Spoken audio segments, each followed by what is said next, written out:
High friends, welcome back to our channel travel with Om. আজকে আমরা চলে এসেছি বর্ধমানেরই অতি জনপ্রিয় একটি দর্শনীয় স্থান, সেটি হচ্ছে ১০৮ শিব মন্দিরে। ১০৮ শিব মন্দির আমাদের বর্ধমানে খুবই জনপ্রিয় একটি জায়গা, যেখানে মানুষজন খুব আন্তরিকতার সঙ্গে আসেন, ঘোরেন এবং এর মনোরম পরিবেশ অনুভব করে। তাই আমরাও আজকে গেছিলাম ১০৮ শিব মন্দিরে। এখানে এত পরিষ্কার পরিচ্ছন্ন এবং সব কিছুর ব্যবস্থাপনা এত সুন্দর যে আপনাদের ওখানে গেলে খুবই ভাল লাগবে। এখানে টোটাল ১০৮খানা শিব মন্দির আছে এবং প্রত্যেকটি শিব মন্দিরের আলাদা আলাদা নাম আছে। এখানে নন্দী মহারাজ আছে। মানুষ বলে যে নন্দী মহারাজের কানে কোনো মনস্কামনা বললে বা শোনালে সেটা নাকি পূর্ণ হয়। দেখুন, এখানে একটি গাছ আছে, সেই গাছে সবাই মানত করে প্রচুর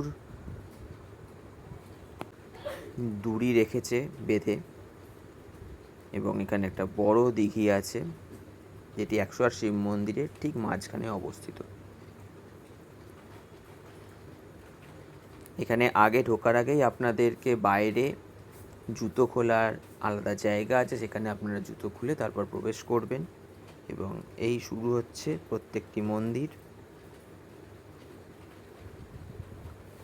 আপনাদেরও বলবো, যারা বর্ধমানে আছেন তারা আশা করি ১০৮ শিব মন্দির অবশ্যই গেছেন। যারা যাননি তাদের অবশ্যই বলবো যে আপনারা একবার হলে অতি অবশ্যই ১০৮ শিব মন্দির দর্শন করবেন।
সন্ধ্যের পর যখন আমাদের ১০৮ শিব মন্দিরের লাইটগুলো জ্বালিয়ে দেওয়া হয়, সেই আলোতে ১০৮ শিব মন্দির আরও সুন্দর লাগে দেখতে।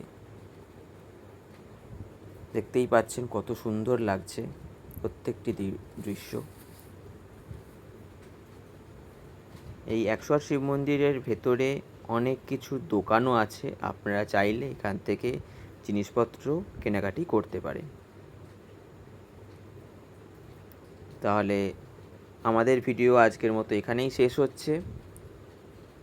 যারা গেছেন এবং যারা যাননি তারা অবশ্যই গিয়ে কমেন্টে লিখে জানাবেন আপনাদের ১০৮ শিব মন্দির কেমন লাগে। আর আমাদের সঙ্গে থাকার জন্য অসংখ্য ধন্যবাদ।